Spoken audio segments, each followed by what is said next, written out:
Ko'pchilik onalarning qiladigan eng katta xatosi bu chaqaloqlarga, bolalarga har xil parashok va shampunlardan, gel dushalardan foydalanishi. Chunki qabulimga kelishganda birinchi bo'lib hid meni e'tiborimni tortadi. Nimaga? Chunki o'tkir hid kelib turadi boladan. Menga so'rayman, ko'talar ishlatilgan parashokda bolalar kiyimlarini yuvasizmi desam, ha deb javob berishadi.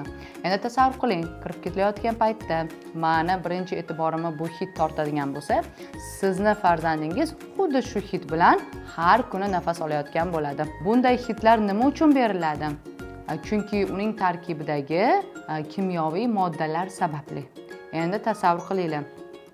Farzandinglar yugurgan paytda, terlagan paytda bu kimyoviy moddalar farzandingizni badaniga o'tadi. Ko'p onalarning shikoyatlarida badanining qichishi, qizarishi yoki toshmalar toshishi, hatto atopik dermatit bo'lishi, bundan tashqari immunitetni tushishi, ba'zi paytda doimiy qisqa yo'talga shikoyat qilishadi.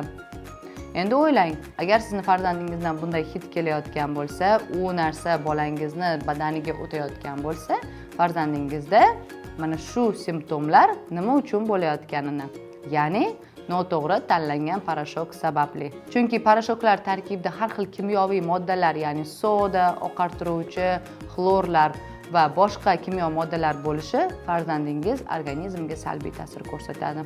Bu kimyoviy moddalar nafaqat farzandingizni allergik holatlarni kuzatadi, balki organizmda yallig'lanishni kuchayishi, undan tashqari immunitetni tushish holatlarigacha olib keladi. E'tibor beraman, ko'p onalar shampun, gel dushalarni tanlayotgan paytida ham ularni ko'proq hidiga, etiketkasiga ahamiyat berishadi. Hamma shampun, gel dushalarda etiketkasida bolalar uchun for baby для малышей degan yozuvlar bo'ladi, lekin hammasi ham bolalar uchun emas. Nimaga? Chunki o'zimning tajribamda ham shu narsa o'tgan. Chunki o'zimning farzandimga ham tanlaganimda 1-2 marta xatoliklar qilganman.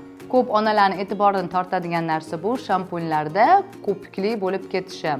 Lekin bu aslida tozalash uchun emas, bu aslida marketing, tozalik belgisi emas. Uning tarkibi SLS, ya'ni sodium lauryl sulfat bo'lganligi sababli ko'pirish xususiyatiga ega, ya'ni bu kimyoviy modda. Bu moddalar sirtni yuvuvchi vosita bo'lsa ham, lekin bolalardagi, chaqaloqlardagi tabiiy yog' moddasini ham olib chiqish xususiyatiga ega.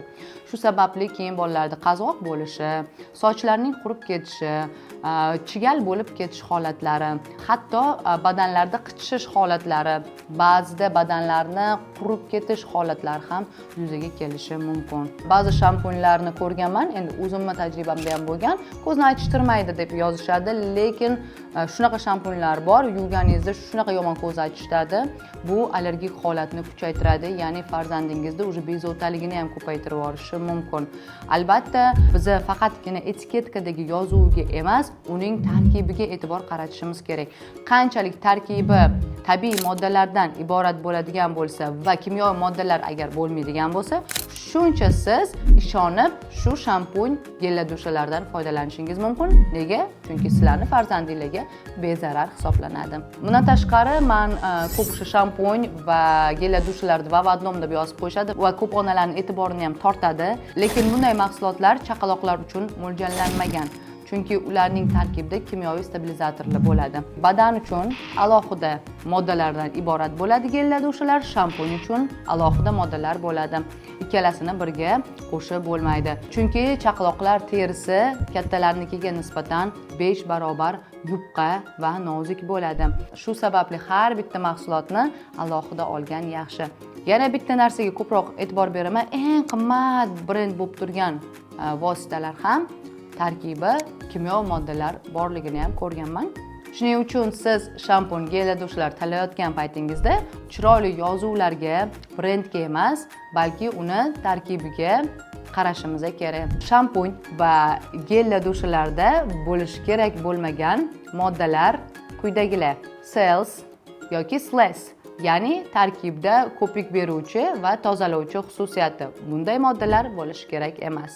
Parabenlar, ular bolalar gormonlariga ta'sir qilib, gormon o'zgarishi natijasida har xil teri kasalliklari yuzaga kelishi mumkin. Tarkibda formaldegidlar bo'ladigan bo'lsa, u toksik effektga ega. PEG, polietilin glikol teridagi himoyani buzadi.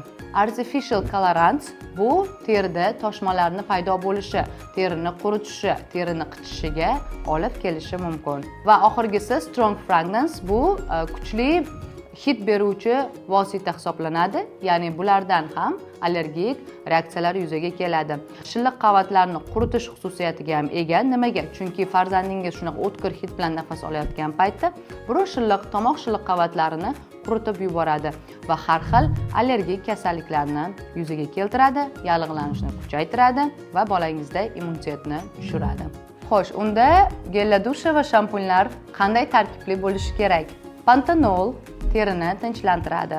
Aloe va ekstraktlar yengil va terini nozik qilib qo'yadi. Kalendula yallig'lanishga qarshi, romashka tinchlantirish xususiyatiga ega, glitserin yumshatish xususiyatiga ega, laktit atsid esa pHni muvozanatda ushlash xususiyatiga ega. Sizlar shampun, gel dusha tanlayotgan paytingizda albatta sostavni o'qib chiqing va kerakli, keraksiz moddalarni ajratib oling va farzandingiz uchun eng yaxshisini tanlang. Chaqalog'ingizni har kuni yuvintirishingiz mumkin, lekin shampun va gel dushalardan kunora foydalanishingiz mumkin, ya'ni haftada 2-3 marta. Chunki chaqaloqlar terisi nozik va yumshoq bo'lganligi sababli ko'p shampun, gel dushalardan baribir foydalansangiz, ularni terisini quritib yuborishingiz mumkin.